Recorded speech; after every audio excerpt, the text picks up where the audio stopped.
갈라디아서 3장 10절 말씀입니다. 무릇 율법 행위에 속한 자들은 저주 아래에 있나니 기록된 바 누구든지 율법책에 기록된 대로 모든 일을 항상 행하지 아니하는 자는 저주 아래에 있는 자라 하였습니다. 종교의 영을 몰아냅시다. 이런 제목으로 말씀 전하고자 합니다. 종교의 영이라는 거 들어보신 분도 계시고 못 들어보신 분도 있을 것 같은데 종교의 영에 대해서 우리가 좀 나누고자 합니다.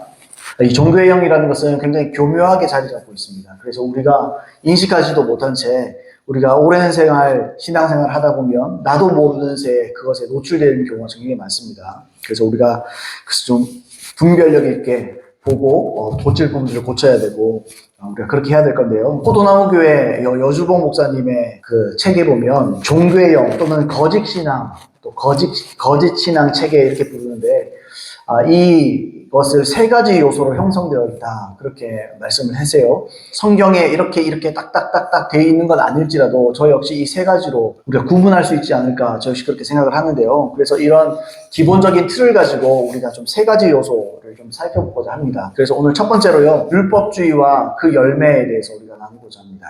종교의 영의 첫 번째 요소는 바로 율법주의라는 것입니다. 다 아실 텐데요. 근데 이것을 아는 거하고 적용해서 아는 거하고 좀 다른 차이가 있습니다. 율법주의라는 거 잘 아시다시피 율법을 지킴으로써 구원받고자 하는 거. 예수님의 그 보혈의 공로가 아니고 사람의 공로, 자기 의를 통해서 구원받고자 하는 것이 바로 율법주의입니다. 자기 의를 내세우는 거. 열심히 율법을 지킴을 통해서 자기 의를 내세우는 거. 그 자기 의를 통해서 하나님께 인정받고 결국 구원받고자 하는 거. 이런 걸 율법주의라고 말해요. 근데 아시다시피 오늘 본문에도 읽었지만 성경은 분명히 이런 율법의 행위로 구원받을 수 없다. 그렇게 명시적으로 말합니다. 무릇 율법 행위에 속한 자들은 저주 아래에 있나니 기록된 바 누구든지 율법책에 기록된 대로 모든 일을 항상 행하지 아니하는 자는 저주 아래에 있는 자라 하였습니다. 율법을 지켜서 구원이 가능하냐? 율법만 지켜서 이 말씀으로 보면 가능합니다. 이런 이 시스템과 이 구조상으로는 가능해요. 근데 어떻게 되어 있습니까? 누구든지 율법책에 기록된 대로 모든 율법을 항상 행하지 아니하는 자는 저주 아래에 있는 자다. 이 말이 뭐냐면 율법은요 항상 못 지킵니다. 율법은요 하나부터 10까지 하나씩 다 지켜야 되거든요. 불가능한 일입니다. 사실 불가능하다 이 말을 하고 싶은 거예요. 사도 바울은요. 이처럼 율법으로 구원받으려는 자는 율법을 지키긴 지켜야 되는데 모든 일을 항상 지켜야 됩니다. 항상 행해야 된다. 이런 말이죠. 그러니까 인류 중에 단 한 사람도 율법주의로 구원받을 사람도 없습니다. 불가능한 일이라는 거예요. 그러나 역사상 많은 사람들이 예수님의 보혈의 공로가 아니고 자기 의를 통해서 구원받고자 하는 많은 노력, 자기 노력과 또 자기 힘으로 율법을 지킴으로 의를 내세우고자 했고 또 스스로를 의롭다 여깁니다. 그러니까 이게 하나님께 이게 의롭다함 받으려면 하나님께 잘 보여야 되잖아요. 근데 결국에는 하나님은 인정 못하는 거죠. 왜냐하면 하나님은 보실 때 항상 빠짐없이 지킬 수가 없으니까요. 근데 사람은 어떻게 스스로 속는 거죠.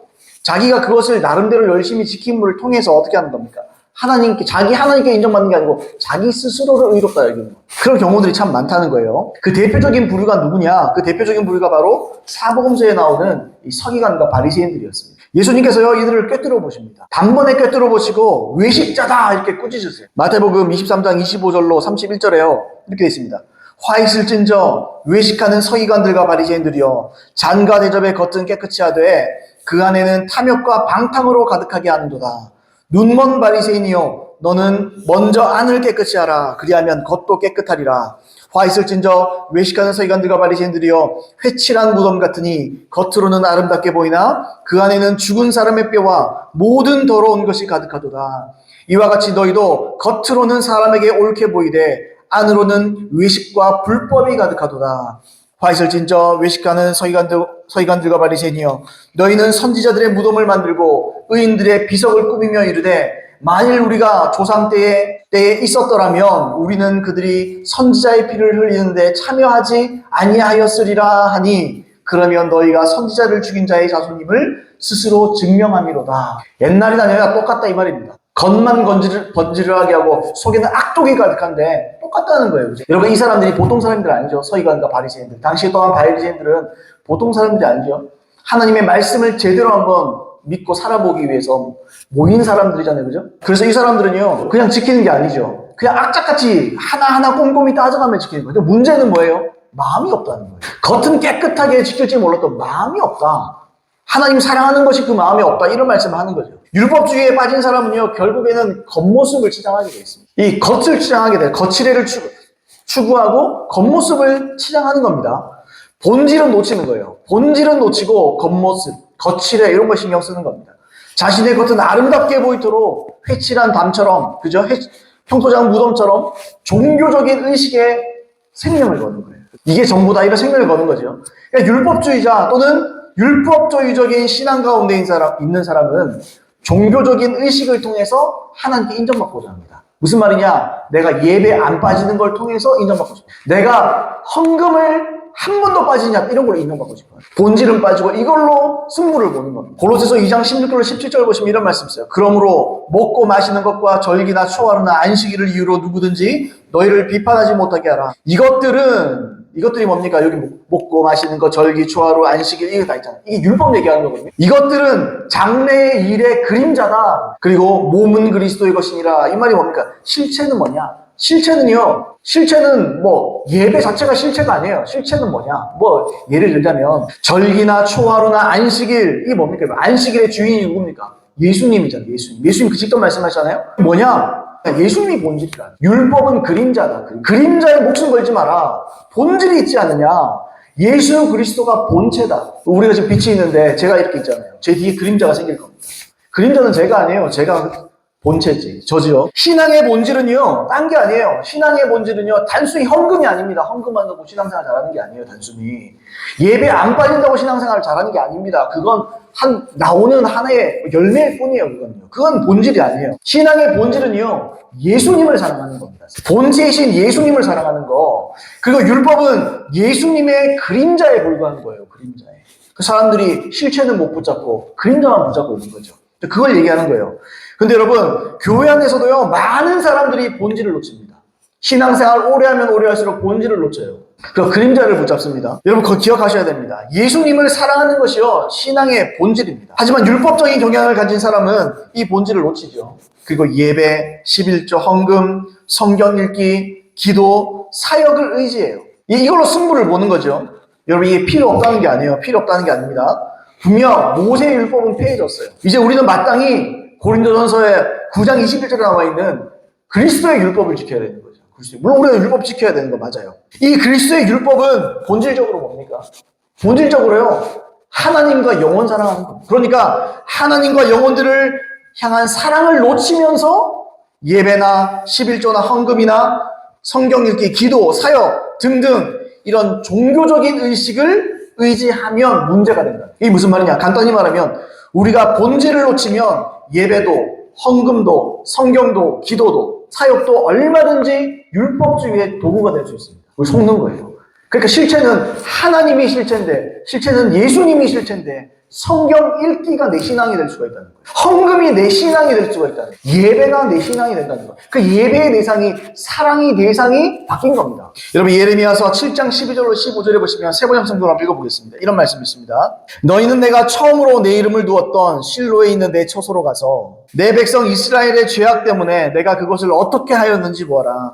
너희가 온갖 죄를 지었으므로 내가 너희에게 서둘러서 경고하였으나 너희는 듣지 않았다. 내가 불렀으나 너희는 대답도 하지 않았다. 나 주의 말이니라. 그러므로 내가 실로에 산 것과 똑같이 내 이름으로 불리며 너희가 의지하는 이 성전, 곧 내가 너희와 너희 조상에게 준 이 장소에 내가 똑같이 하겠다. 내가 너희의 모든 친척 곧 에브라임 자손 모두를 내 앞에서 쫓아버렸던 것 같이 너희도 내 앞에서 멀리 쫓아버리겠다. 선지자 예레미야를 통해서 이게 하나님이 경고를 한 겁니다. 경고를 했어요. 여러분, 당시 뭐라 그럽니까, 여러분? 당시 이스라엘은 하나님을 의지하지 않아요. 여기 말씀해 보시면 하나님이 딱 보시고 딱 얘기하시는 거죠. 너희는 나를 의지하지 않는다. 너희가 뭐를 의지하느냐? 너희는 성전을 의지하고 있다. 성전을 너희가 의지하고 있다. 예루살렘 성전을 너희가 의지하고 있다. 나는 빠져 있다. 하나님만 빠지고 장소가 있는 거예요, 장소. 성전을 너희가 섬기고 있는 거다. 이걸 의지하고 이걸 믿고 있는 것이다. 이런 말을 하는 거죠, 여러분.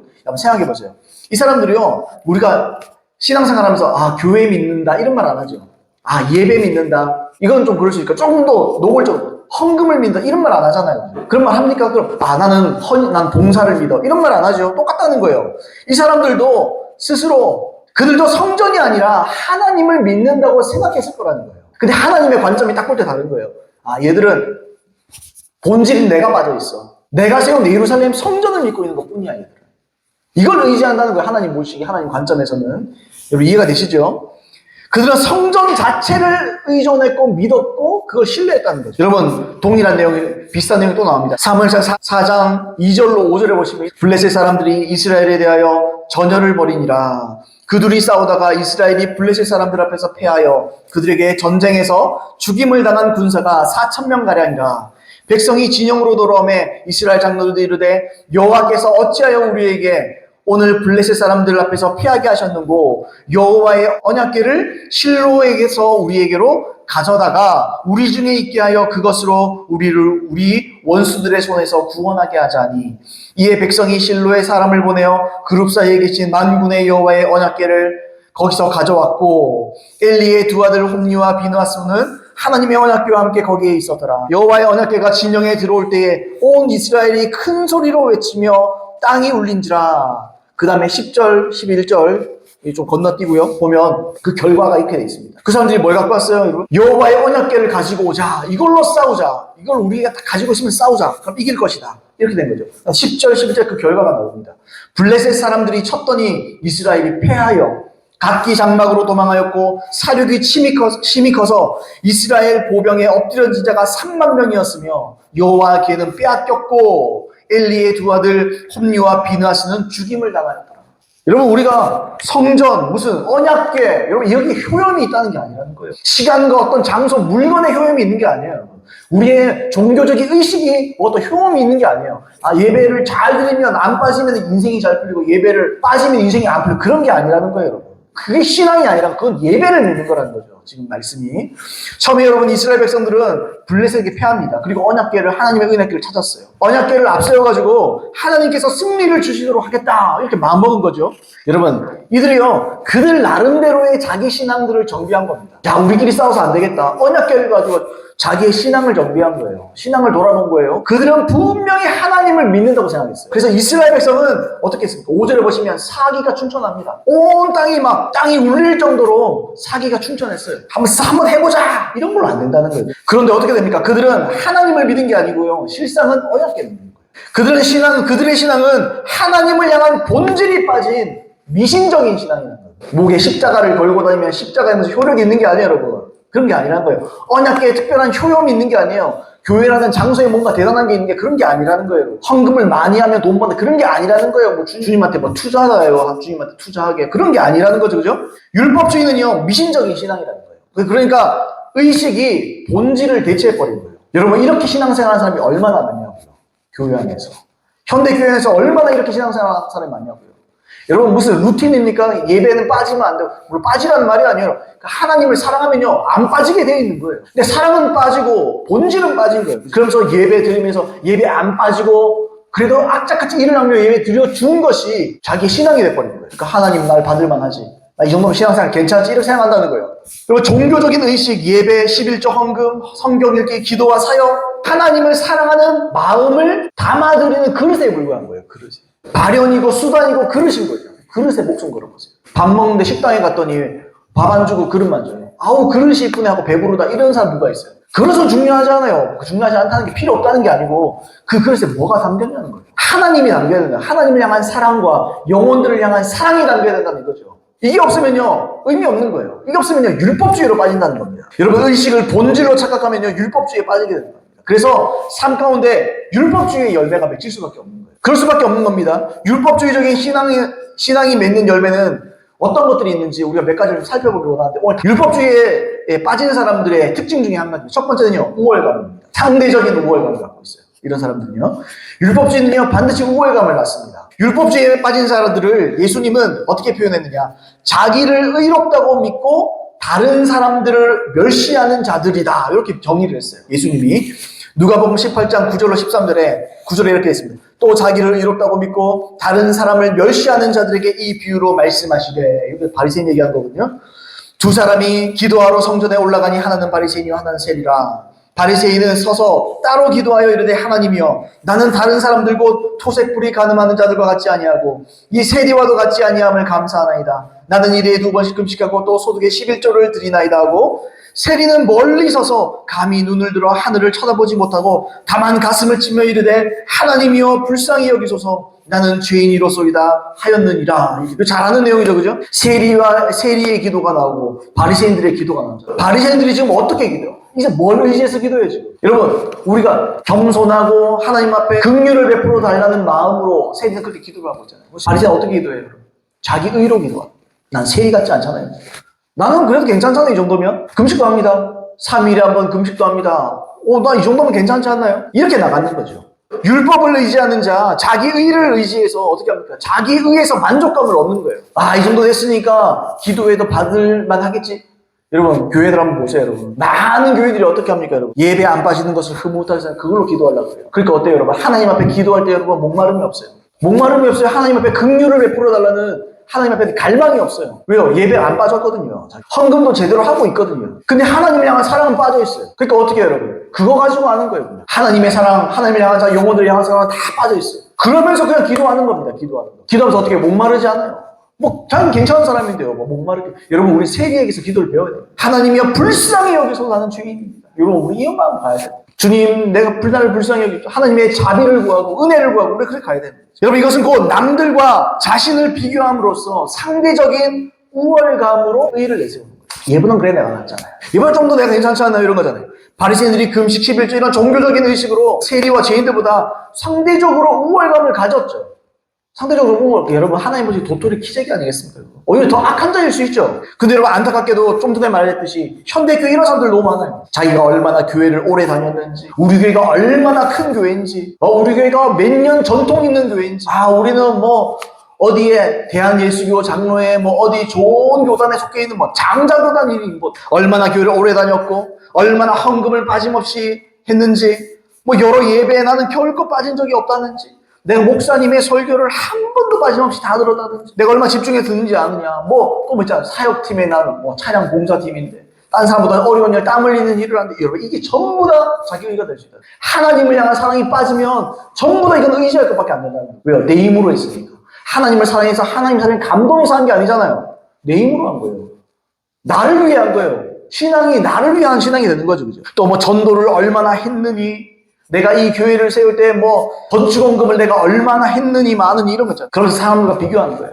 내가 이렇게 했는데 복을 주셔서 내가 이렇게 했느니, 많으니 이런 거 비교하는 거예요. 그리고 하나님께 인정받고 목회자들에게 인정받고 이런 거예요. 여러분 이게 모든 게요. 자기 의지하는 거예요. 자기가 한 행동에 의지해서 하나님께 나아가는 겁니다. 상대적인 만족감을 얻는, 안정감을 얻는 겁니다. 이 정도면 그래도 나는 구원받지 않겠어? 나 이 정도인데 구원시켜주셔야 되는 거 아니야? 이런 착각을 한다고요. 이런 멍청한 소리를 한다고요. 그죠? 그렇지 않습니다, 여러분. 그게 무슨 상관인데, 그것도. 애초에 다 하나님 건데, 그게 무슨 상관이 있어요? 애초에 내 체력도 내 시간 다 하나님 건데요. 그게 당연한 거지. 하나님 사랑하면 당연히 하고 싶은 거지. 그래서 상대적으로 자기만큼 헌신하지 않은 사람들, 자기보다 좀 부족해 보이는 사람들, 이런 사람 쉽게 비판하는 겁니다.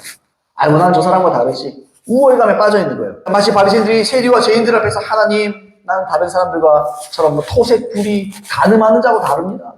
다릅니다. 나는 그게요 거룩인 줄, 그게 성별인 줄 알아요. 그 성별이 아니에요, 여러분. 그렇게 자기를 내세우는 거죠. 자기 잣대가 있는 거예요. 자기 기준을 가지고 많은 성도들을 다 판단하는 겁니다. 비판하는 거죠. 내가 해봤는데 이건 이렇고 저건 저렇고 다 판단하는 거죠. 그리고 비난하고 험담하고요. 근데 이런 사람의 특징이 뭐예요? 자기보다 좀 더 이게 항상 비교의식에 있기 때문에 자기보다 좀 더 나은 사람이 있으면 금방 시기합니다. 금방 질투해요. 그리고 비판합니다. 또 어떻게 하면 험담하고요. 비난하고요. 왜요? 자기보다 괜찮은 사람이 있으면 안 되거든요. 질투가 느껴지는 거예요. 어디에서도 뭘 의지했냐를 보여주는 거예요. 지금. 그래서 새로운 신자가 등록해서 이게 처음 예수 믿었으니까 처음 사람 가지고 얼마나 헌신하고 그러지 않겠어요? 그럼 뭐라고 해요? 설치지 말라. 그래, 나도 옛날에 다 해봤다고. 그렇게 설치지 말라. 말로 그렇게 하겠어요? 그래서 뉘앙스를 은근히 풍기잖아요. 그러면서 뭐죠? 자기의 인정받는 거, 자기의 안위, 자기 자리를 지키기 위해서 텃세를 부리는 텃세. 이게 다 율법주의에 들어가 있는 거예요. 그러면서도 어때요? 바리새인의 고백처럼 하나님께 감사하는 거죠. 내가 세리와 같이 아니함을 감사하나이다 그러면 감사하나이다. 여러분 율법주의자들은요 감사합니다. 진짜 감사해서가 아니고 은혜가 있어서 감사하고 그런 감사가 아닌 거죠. 남들과 비교해서 내가 오는 감사가 있는 거예요. 여러분 이거 좋다고 또 이거 가지고 또 헌금하면 또 은혜 많이 받아도 착각하거든요. 목사님들도요. 그런 게 아닌데. 그런 게 아니에요, 여러분. 이런 사람들요 감사하지만요 그런 감사한 거면요 하나님도 좀 괴로우실 거예요. 그런 감사한 거. 제 여러분 이들은요 아가서에 나오는 포도원을 얻는 작은 여우와 같습니다. 결국엔 이런 사람들이 교회를 허무는 거예요. 아이고 우리 교회 뭐 몇 명 뭐 100명 할 것도 있나요? 뭐 지금 뭐 산이 뭐 없는데 그죠? 뭐 이런 말 우리 앞으로요 우리는 이런 교회 만들면 안 돼요. 이런 교회로 세워지면 안 돼요, 여러분. 이 교회는요 든든히 서가고 사람이 많아도요 그건 전부 다 염소거예요, 염소. 그건요 율법주의에 세워진 교회인 거예요. 그건 하나의 바람 불면 언제든지 넘어지는 거예요. 언제 2조각, 3조각, 4조각 여러분 얼마나 그렇게 될지 몰라요. 여러분 교회는요 양들을 양육하는 교회입니다. 양들을 목회하는 게 교회입니다. 염소가 아니에요, 여러분. 하나님 말씀 듣고 제대로 신앙생활하려고 제대로 반응하려는 사람들을 가지고 목회하는 거예요, 목회는. 그러니까 여러분 목사가 어때요, 여러분? 골머리 앓고 이런 일이 여러분 예수님 보세요. 뭐 그렇게 골머리 할 게 뭐가 있어요? 그런 게 아니라는 거예요, 여러분. 사람들이요 왜 목사님들이 고통스러워하잖아요, 괴로워하잖아요. 어떤 분들은 잇몸도 무너졌다 그러니 신경 많이 써서 힘들다 그러니 숨 돌 때 마음고생이 심하다고. 그 왜 그래요? 염소를 가지고 목회를 하고 싶다 그렇죠. 염소를 가지고 목회하니까 양을 목회해야 되는 거예요. 양을 목회. 목양 자체가 양을 목회한다는 거죠. 근데 어릴 때도 중요한 건요 율법주의에 빠진 자들은요 염소라고 보셔야 돼요. 아니 자기 성도들 보고 시기하고 질투하는데 그게 무슨 양이에요, 그죠? 그 염소인 거예요, 염소. 자기를 의지하고 자기가 지금 종교적인 의식을 가지고 이걸 하나님이 아니고 다른 걸 의지하고 다른 걸 믿고 있는데 그게 어떻게 양이겠습니까? 이처럼 영적으로 우쭐해서요 남을 함부로 판단하는 겁니다. 여러분 이게 누굽니까? 이게 바로 바리새인들의 모습이잖아요. 판단하는 자리에 있잖아요. 그죠? 손도 하나 까딱하지 아니하고 남들을 판단하는 자리에 있잖아요. 잣대를 막 판단하잖아요. 그죠? 여러분 교회 안에 이런 사람이 있으면요 이 설교를 영상으로 듣는 분들도요 이런 분들이 있으면 당장 회개해야 돼요. 당장 회개해야 돼요. 여러분 이 사람은 구원 못 받는 사람. 교만한 거예요. 교만. 여러분 이런 교만에서 속히 떠나셔야 됩니다. 그래야 구원받습니다. 그래야 교회가 제대로 세워집니다. 교회에 왜 분란이 많은가? 목사님 잘못, 물론 목사님들이 말씀을 제대로 말씀이 진리대로 타협 없이 전하지 않는 그런 면이 있을지도 몰라요. 물론 그런 면도 있을 거예요. 근데 여러분 성도들도 똑같아요. 여러분. 성도들도요 말씀 여러분 진리의 말씀을 타협 없이 전하는 데를 출석해야지. 그래서 자기 영혼이 살죠. 나는 지금 율법주의에 빠져 있는지도 모르잖아요. 그게 맞는 줄 알잖아요. 그래서 사람들이 뭐 헌금하면 괜찮은 줄 알고 예배 안 빠지는 게 그게 아니에요, 여러분. 그건요 예수님을 제대로 사랑하고 하나님의 계명을 지키면요 헌금요 하고 싶어요. 예배요 드리고 싶어요. 담는 그릇이라니까요. 의식은요. 종교적인 의식들은요 전부 다 그릇이에요. 내 하나님이랑 내 사람을 담는 그릇인 거예요. 그래서 봉사도 하고 싶은 거예요. 그럼 얼마나 많은 교회들이 봉사하기 싫어합니까? 얼마나 예배드리기 싫어합니까? 왜 그렇습니까? 안 사랑하는 거예요, 주님을.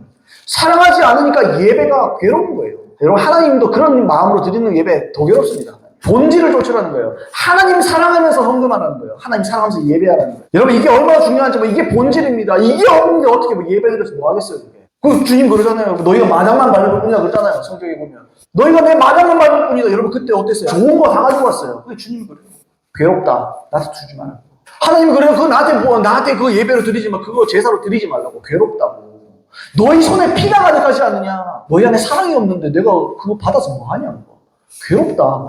제발 하지 마라. 여러분 진짜 주님이 헌금에 이런 하지 마라 그러니까 그런 게 아니에요. 마음이 안 담긴 거 하지 말라는 거예요. 본질이 빠진 거 하지 말라는 거예요. 괴롭다는 거예요. 주님은. 신물이 난다는 거죠. 자, 두 번째로 자 우월감의 반대말이 뭡니까? 반대는요 상대적인 죄책감입니다. 율법주의는요 자기 의를 내세우고 자기를 의지하는 거라고 그랬어요. 그래서 우월감을 가지게 된다고 했습니다. 역으로도 똑같아요, 여러분. 뒤집어서 말해도. 다시 말씀드리지만 본질은요 하나님과 영원 사랑하는 거죠. 이러한 마음을 종교적인 의식을 통해서 표현하는 겁니다. 예배는요 하나님을 향한 사랑의 표현입니다. 우리의 모든 종교적인 의식은 하나님을 뜨겁게 사랑하는 것에 대한 표현이에요. 기도도 마찬가지예요. 하나님 말씀 읽는 것도 똑같아요. 신앙사 주는 것도 똑같아요. 내가 하나님 사랑하니까 하나님 놓치고 싶지 않으니까 이것도 읽는 거예요. 여러분 율법주의에 빠진 자들은요 종교적인 의식에 열심을 냅니다. 그런데 반대로 율법주의에 빠진 약한 자들이 있어요. 율법주의적인 생각, 개념을 갖고 있는데 약한 사람들. 상대적으로 본질은 놓치면서 종교적인 의식에 열심을 내지 못하는 사람들이 있어요. 그러니까 본질도 놓치고 의식도 놓치는 거예요. 이런 사람들이 있다고. 그럼 어떻게 됩니까? 자기를 보면서 상대적 비교하면서 어떻게 하면 죄책감을 느낍니다. 괴로워하는 겁니다. 이런 사람도요 결국에 같은 원리를 가지고 있는 거예요. 자기의 종교적인 행위를 의지해서 하나님 앞에 나아가려는 사람입니다. 이런 사람들은요 하나님 앞에서 자기의 죄를 회개하고 돌이켜도 하나님의 용서를 못 받아들여요. 내가 진실로 회개하면요, 받아들여야 되거든요. 하나님 용서하신 거예요. 내가 열심히 할게요. 내가 뭐 열심히 뭘 할게요. 내가 열심히 헌금할게요. 내가 뭘 할게요. 하나님요, 뭘 해서 사랑하는 게 아니에요. 우리가 원수 되었을 때 이미 사랑한 거예요. 우리가 죄인 되었을 때 이미 사랑하신 거예요. 우리가 원수 되었을 때 예수님을 십자가 못 박혀 죽게 해주신 거예요. 자신이 하나님의 용서를 받을 만한 합당한 행위가 없다는 거죠. 그래서 못 받아들여요. 이런 사람은요, 죄책감에 시달립니다. 죄책감에 못 벗어나요. 그래서 자기가 교회에서 헌금이라도 어느 정도 해야지 자기가 괜찮다고 생각해요. 그래야지 평안을 얻어요. 거짓말입니다. 절대로 그렇지 않습니다. 회개하면요, 하나님은 자기를 위하여서도 우리 죄를 용서하시는 거예요. 용서가 뭡니까? 동에서 서해가 먼 것처럼 기억 안 한다는 거예요. 없던 일로 치겠다는 거예요, 하나님은. 물론 왜 기억 못하 기억하시죠. 근데 그거 가지고 하나님께서 때마다 너 그때 그랬지? 그렇게 하지 않는다는 거예요. 나 다 기억하고 있어. 아니, 그렇지 않는다는 거예요. 잊어버린다는 거죠. 여러분, 그거 자기 의를 통해서 용서받아요. 그거 똑같은 거잖아요. 예수님으로 말미암아 우리는 용서받는 거예요. 우리의 의가 없어요, 애초에. 단 1%도 없는 겁니다. 0.0001%도 없는 겁니다. 물론 조건은 있죠. 예수님의 피의 공로가 우리에게 덧입혀지려면 조건이 있는 거예요. 그 회개하고 예수님의 인격으로 모셔드리는 거예요. 죄를 버려야 되는 거예요. 예수님의 왕이어야 되는 거예요. 그래야 예수님의 피가 나를 덧입혀주시는 거예요. 그런 조건이 있는지 몰라도 헌금을 뭐 어떻게, 교회에 내가 뭐 어떻게, 종교적인 의식 가지고 자기의 세우고 이런 거 없다는 거죠. 근데 사람들이 여기가 불안함을 느끼는 겁니다. 자, 갈라디아서 2장 16절에 말하잖아요. 사람이 의롭게 되는 것은 율법의 행위로 말미암음이 아니요 오직 예수 그리스도를 믿음으로 말미암는 줄 알므로 우리도 그리스도 예수를 믿나니 이는 우리가 율법의 행위로서가 아니고 그리스도를 믿음으로써 의롭다함을 얻으려 함이라. 율법의 행위로서는 의롭다함을 얻을 육체가 없느니라. 없대는데 그렇죠. 없다 그러잖아요. 그래서 이런 사람들이 또 특징이 있거든요. 이런 사람들이 또 특징이 있어요. 또 다른 특징이 뭐냐? 자기 의로 인해서 죄책감이 있잖아요. 자기가 그만큼 못했기 때문에 자기가 죄책감이 있거든요. 그러면 이 죄책감은요, 거룩함이라는 이름으로 포장을 싹 합니다. 자기의 모자람을 인정하는 거죠. 자기의 모자람, 자기가 지금 제대로 신앙생활을 하지 못한다는 것을요, 인정함으로써 자기를 높이는 거예요. 아닙니다. 아니에요. 저는 열심히 해야 됩니다. 그러면서요, 은근히 자기를 높여요. 아닙니다. 여러분, 이 겸손 같습니까? 물론 근데 겸손 한 발짝 더 나가야 돼요. 저는 참 죄가 많은 사람이 죄인입니다. 이걸로 만족함을 통해서 자기가 은근히 높아지고 그 안에서 안정과 기쁨을 느낄 수 있거든요. 죄책감을 느끼는 사람은요, 죄책감을 오히려 어떻게 생각해요? 자기 영적이라고 생각해요. 내가 예민하기 때문에 죄책감을 느끼고 있다 생각하거든요. 자기 영적이라고 생각합니다. 여러분, 이게 참 이게 교묘한 겁니다. 우리가 이걸 잘 예리하게 분별할 수 있어야 돼요. 여러분, 그래서 거룩이라는 걸로 딱 포장을 해버리는 거예요. 여러분, 겸손은 그게 아니거든요. 하나님, 난 진짜 죄인입니다. 진짜 악한 자입니다. 그러므로 난 무릎으로 나갑니다. 하나님, 은혜 베풀어 주세요.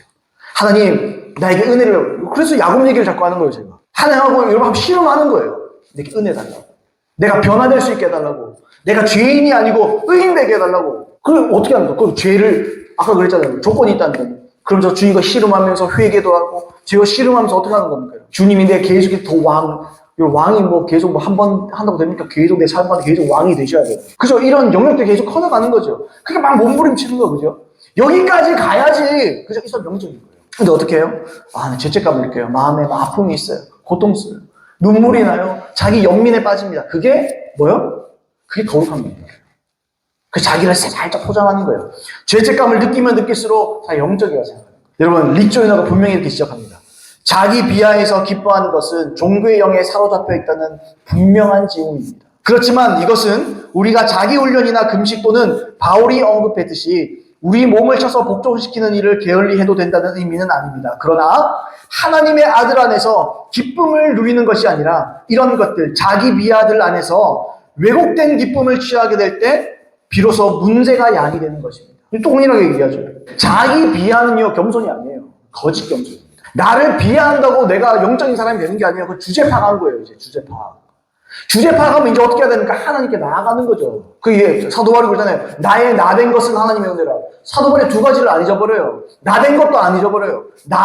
나의 나된 것 그러잖아요. 과거의 죄인이었던 나 안 잊어버려요. 그대로 갖고 있어요. 이렇게 율법주의에 빠진 사람은요, 여기에 끝난다고요. 여기서 끝난다고요. 나의 나된 것이 있다고요. 변화가 됐어야 된다고요. 근데 율법주의에 빠진 사람은 그게 안 돼요. 나를 그냥 비하하는 걸 만족하는, 그게 눈물 나고, 기도하면요, 어떤 사람들은 때로는 기도를 제가 이렇게 다른 교회 있을 때도 기도하다 보니 어떤 사람들 기도를 막아요. 제가. 다른 걸 물어봐요. 말을 걸어요. 왜냐하면 이분이 눈물을 흘리고 막 기도하잖아요. 근데 그 사람 끊어요. 왜 끊어요? 이 사람은 지금 자기 비하하고 있어요. 기도 소리가 거슬려요 이미. 아이고 통곡을 해요. 통곡을. 근데 이 통곡은요 하나님 때문에 애통하는 애통이 아니고요 그냥 나 때문에 오는 거예요. 나 때문에. 나는 이렇게도 못하고 저렇게도 못하고 나는 이렇고 나는 저렇고. 여러분 성경이 언제 그렇게 하라고? 여러분 성경에 그것만 있습니까? 여러분 감사함으로 기도하라고 그러죠. 그죠? 항상 범사에 감사하면서 기도하라고 그러잖아요. 감사와 같이 있는 거예요. 애통하면서도 하나님이 주신 은혜를 가지고 감사할 수 있는 거예요. 두 가지가 다 있는 거예요. 그럼 자기 비하한 사람은 어때? 울기만 한 거예요. 시작하면 우는 거예요. 무조건 울어야 능사가 아닙니다, 여러분. 우는 게 전부가 아니에요. 물론 울어야죠. 심한 통곡도 있고 예수님도 심한 통곡을 하셨고 그 필요해요. 근데 뭐 그게 천국까지다? 이거 잘못된 거예요. 이 사람의 뭐예요? 이 사람이 뭘 사로잡힌지 보여주는 거예요. 이 사람은요 자기가 거룩한 줄 알아요. 울고 나면 속 시원하다 그러거든요. 여러분 이건요 심리학에서도 울 수 있어요. 심리학에서도 10분 울기가 있거든요. 10분 울기 하루에 고통스러운 일이냐 딱 10분만 울어라. 그게 심리적 치료 방법 중에 하나예요. 우는 건요 어디서든 할 수 있어요. 여러분 우리는 그걸 원하는 게 심리적 치료를 원하는 게 아니에요. 우리는 하나님 앞에 나아가서 울고 하나님 앞에 나아가서 은혜를 얻어야 되는 거예요. 은혜의 보좌로 담대히 나가서 변화를 받는 거예요. 여러분 우는 게 나가 아니에요. 우는 게 능사가 아니라는 거죠. 제 말은 길을 너무 모르는 것 같아요. 율법은요 생명을 못 줍니다. 율법은요 여러 기능이 있어요. 율법의 기능들이 여러 가지가 있습니다. 뭐 로마서는 좀 있고 저기 막 이렇게 부분. 근데 율법의 기능 중에요 한 가지는 뭐냐면 무엇보다도 사람이 죄인인 것을 철저하게 인정하게 만듭니다. 어떻게 해도 나는 율법을 지킬 수 없다. 어떻게 해도 나는 하나님의 말씀대로 살 수 없다라는 것을 인정하게 만드는 거예요. 율법의 역할 중에 하나가. 그런데 율법주의에 있는 사람은요 죄인인 것을 인정하는 그 자체로 자기를 영적으로 해요. 죄인이 자기가 죄인인 걸 깨달았어요. 이게 영적인 겁니까? 죄인이 죄인인 걸 깨달았고 영적인 거 아니에요. 여러분. 그게 문제인 거예요. 여러분 저기 재판소 앞에 가보세요. 거기서 여러분 유죄 그러면 자기 인정해요. 그 사람 영적인 겁니까? 그래서 어떡할 건데? 네가 죄인이고 너는 하나님의 말씀대로 살 수 없는 사람인데 그래서 어떡할 건데? 그 다음에 복음이 있는 거예요. 그래서 복음이 있는 거예요. 십자가 부활은 우리에게 의미가 있는 거예요. 그런 사람에게. 그래서 십자가 부활을 딱 믿고 예수님을 인용으로 딱 모셔드리면 어떻게 돼요? 성령이 역사하는 거예요. 내 속에서. 우리 교회 이름처럼 성령이 충만하게 되는 거예요. 그럼 성령으로 어떻게 해요? 살아가는 거지. 성령의 충만함을 놓고 맨날 울면서 나는 죄인입니다. 이게 거룩입니까? 여러분? 그건 거룩이 아니에요. 그 자기 비하에 불과하다고요. 자기 그냥 주제 파악한 거에 불과하다고요. 근데 이걸 거룩이라고 포장하면 안 돼요. 여러분 이런 사람은 은혜를 받아야 됩니다. 이런 사람일수록 복음인 걸 알아야 돼요. 이거 정말 복음이야. 말 그대로 복음이에요. 이게 복이에요. 아니 내가 죄인인데 구원을 이룰 수 있는 방법이 없잖아요. 복음밖에 없는 거죠. 그래서 복음인 거예요. 그래서 굿 뉴스인 거예요. 그게. 진짜 좋은 소식인 거예요. 다른 소식은 좋은 게 없는 거예요. 어차피 해봐요. 구원 뭐 내가 죄인인 걸 누가 그거 고쳐주겠어요, 여러분? 세상에 어떤 진리가 우리를 고쳐줍니까? 사실 어떤 진리가 우리를 구원받게 해줄 수가 그런 건 없어요, 여러분. 예수의 이름 위에 다른 이름은 없는 거예요. 그러니까 예수님의 십자가 부활이 우리에게 엄청난 의미인 거예요. 그래서 그게요. 복음을요 제대로 깨달으면요 감사할 수밖에 없는 거예요. 뭔가 신기하고 놀랍고 엄청난 겁니까, 그죠? 눈물 흘릴 수밖에 없는 거지. 그때는요 자기 비하의 눈물이 아니고 기쁨의 눈물인 거예요. 근데 사람들이 어떻게 합니까, 여러분? 율법주의에 빠진 사람, 이런 사람들이 우는 게 능사예요, 그냥. 복음은 언젠가도 없어요. 말씀이 말하는 대로 울면 그냥 뭐 대단하고 굉장히 영적이라고 착각하는 거죠, 여러분. 그게 아닙니다. 동시에 있습니다. 내가 죄인인 것을 알고요. 그리고 은혜의 보좌로 담대히 나아가는 하나님의 복음에 말미암아 은혜를 받는 성령에 충만해지는 거죠. 참된 견손은요 죄인인 것을 애통하며 본질을 붙잡게 돼요. 누굴 붙잡? 은혜를 붙잡잖아요. 하나님을 붙잡, 본질을 붙잡는 거예요. 그러나 거짓 겸손은요 자기 비하, 자기 연민에 빠져서 눈물을 흘리다가 인생 끝나는 거예요. 그리고 자기를 은근히 영적이라고 얘기해요. 그러면서 어떻게 해요? 그 안에 또 교만이 있는 거예요. 내가 많이 울기 때문에 오는 교만이 있는 거예요. 내가 많이 울기 때문에 내가 죄인인 걸 내가 알았기 때문에 오늘 교만이 있는 거예요. 그게 참 사람 신기하죠, 그죠? 죄인인 걸 아는데 거기서도 교만이 있다니까요. 이게 사람이에요, 여러분. 사람은 그런 거예요. 사람은요, 복음의 방법이 없다니까요, 그래서. 여러분, 우리가 죄인인 걸 알면요, 뛰어가야 돼요. 말씀으로 뛰어가고, 복음에 뛰어들어가는, 가야 됩니다. 그래서 여러분, 십자가와 부활을 알고, 성령의 충만함을 알고, 여러분, 저는 우리 교회 이름 너무너무 좋아요. 여러분, 교회가 남는 게 뭐가 있어요? 성령밖에 더 있나요, 성령? 성령 은혜인데. 은혜 외에 무슨 방법이 있어요? 성령이 충만해야 죄 이기고, 성령이 충만해야, 그죠? 유혹을 이기고, 성령이 충만해야 어때요, 여러분? 귀신도 쫓아내고, 성령 충만해야, 그죠? 치유도 행하고, 성령 충만해야, 예언하고, 환상 보고, 꿈을 꾼다면서요. 성령이 충만하면, 마지막 날에 내가 부어주리라. 그죠? 꿈 꾸고, 예언하고, 한다고 그러잖아요. 있어야 되지 않겠어요? 그리고 다 어디에서 오는데요? 성령 충만이죠. 우는 데 있는 게 아니라 단순히 성령으로 말미암아 된다는 걸 제가 말씀을 드리는 겁니다. 분명히 아셔야 됩니다. 율법주의는요 아주 교묘합니다. 우리가 다 율법주의 아는 것 같죠? 성경에 율법주의 항상 나오니까 율법주의 다 아는 것 같잖아요. 율법주의는 굉장히 교묘한 겁니다. 율법주의는요 본질을 놓치면 무조건 율법주의 빠지는 거예요. 본질을 못 붙잡고 뭘 붙잡는다 아까 제가 말씀드렸죠. 종교적인 의식들, 예배. 여러분 예배가 우리를 구원시켜주는 게 아니에요. 여러분 우리가 그것도 예배 드리지 말라는 말에 반드시 이해하셔야 돼요. 예배가 우리를 구원시켜주는 것도 아니고요. 우리는 예배를 믿는 게 아니에요. 우리 헌금을 믿는 것도 아니고요. 우리 기도를 믿는 게 아니에요. 물론 믿음으로 기도해야 되는 건 맞지만 기도를 믿는 건 아니에요. 우리가 하나님과 영혼들을 사랑함으로 말미암아 내가 하나님을 너무 뜨겁게 사랑하고 또 내가 영혼들을 너무 뜨겁게 사랑해 봉사도 하고 싶은 거예요. 봉사하고 싶어지는 거죠. 여러분 이런 거 한번 안 느껴보셨으면 여러분 그건 느껴보셔야 되고요. 그게 내가 죽어도 그걸 못 느끼겠다. 그럼 그냥 가짜입니다. 내가 정말 뜨겁게 하나님 사랑해야 돼요. 여러분 결국에 남는 건요 사랑밖에 남는 게 없습니다. 믿음, 소망, 사랑은요 항상 있을 것이다. 여러분 영원한 건요 사랑밖에 없어요. 하나님을 향한 사랑과 영혼들을 향한 사랑만요 결국에는 우리의 인생 가운데 남는 거예요. 우리의 영혼에 남는 겁니다. 영혼까지 남는 건 그거밖에 없어요. 중요한 게 뭡니까? 하나님의 계명을 지키는 겁니다. 주님을 사랑하는 겁니다. 주님을 너무너무 사랑하고 뜨겁게 사랑해보세요. 예배가 기다려집니다. 내가 그 하나님을 우리 교우들과 함께 찬양하며 예배하며 또 하나님 말씀을 듣고 얼마나 행복하고 기쁜가. 나를 구원해 주신 분이시다. 나를 피로 사신 분이시다. 얼마나 감사해요. 저는 오늘 아침에 좀 심각했거든요. 사실 우리 애들도 좀 아프고 이거 오후 예배까지 드릴 수 있겠나. 저도 목도 간질간질한데 제가 제일 이렇게 마음에 무거운 게 뭐냐면 주일 아침에 기쁘지가 않은 거예요. 부담만 되고 주일은 기뻐야 되는데 그죠? 이날은 주가 지으신 날 아니까 예수님 부활하신 날 아니에요? 그 주일날? 이날은 뭘 기뻐야 돼요? 예수님 우리를 하신 구원을 기뻐야 되잖아요. 여러분 진짜 주일은 방방 뛰어야 되거든요. 행복해야 되거든요. 물론 말씀이 심각할 수는 있어도 우리의 마음가짐은 하나님을 향한 마음가짐은 여러분 사랑과 기대감으로 넘쳐야 되거든요. 내만 그게 없는데 빨간불이 막 들어온 거 같지. 이거 이래가 되겠나. 정말 중요한 건요 본질을 붙잡아야 돼요. 하나님 사랑하는 거 붙잡아야 돼요. 여러분 새 계명을 너에게 주노니 내 마음과 뜻과 정성을 다하여 주 너의 하나님을 사랑하라. 둘째는 그와 같으니 내 이웃을 내 몸과 같이 사랑하라. 여러분 우리 놓칠 게 뭡니까? 여러분 사랑하는 건 다 알아요. 누가 몰라요. 근데 뭘 놓칩니까? 너의 마음과 뜻과 정성을 어떻게 하라고요? 다하여. 마음을 다하고 목숨을 다하고 생명을 다하여. 다 합니까 여러분? 올인 합니까? 올인? 하나님께 모두를 드립니까 여러분? 이거 다 쏟아부어서 사랑합니까? 우리 자식에게는 그렇게 하잖아요. 우리 부모한테는 그렇게 하지 않습니까 여러분? 자식에게도 그렇게 하잖아요. 내가 할 수 있는 거 다 쏟아내서 하나님한테. 여러분 우리 착각하면 안 돼요. 우리가 신앙 좋고 말고가 그딴 게 아니에요 여러분. 예배를 잘 드렸니만 예배를 안 빠졌니만 그게 문제가 아니야. 내 마음에 달린 거예요. 마음에 달린 거. 내 마음과 뜻과 정성을 다하면요 시간도 아깝지 않아요. 하나님 예배하는데 하나님 말씀 듣고 얼마나 행복하고 귀한 시간이고 좋은 시간인데 저도 설교를 듣거든요. 주님이 말씀하시는 들으면서 하는 거거든요.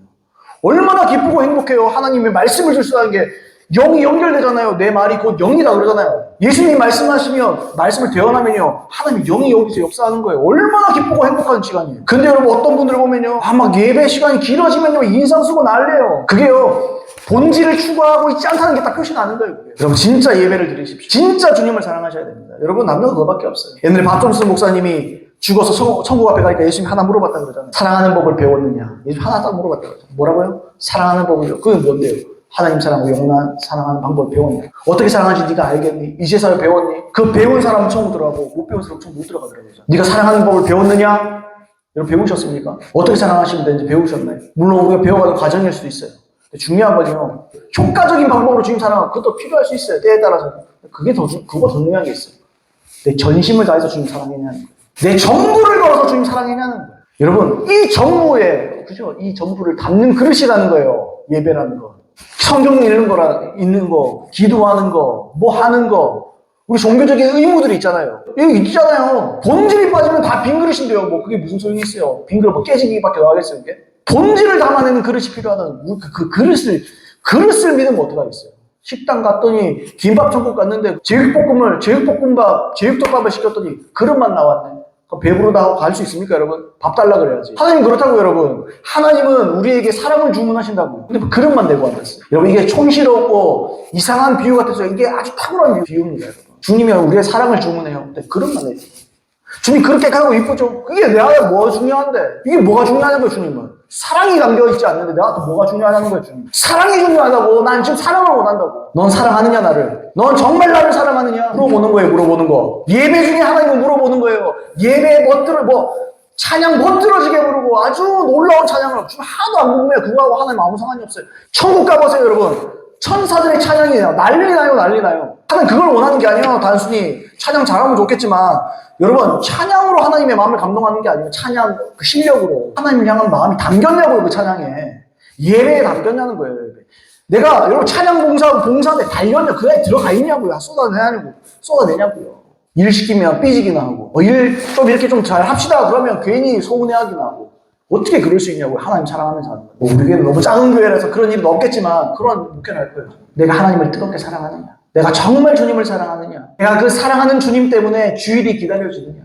내가 사랑하는 그 주님 때문에 예배들 모여서 함께 기도하는 시간이 기다려지느냐 이거예요. 여러분 우리가 이것으로 하나님께서 우리의 사랑과 신앙을 판단할 줄로 믿습니다. 그래야 하나님 그 사람을 의롭다 하시는 줄로 믿습니다.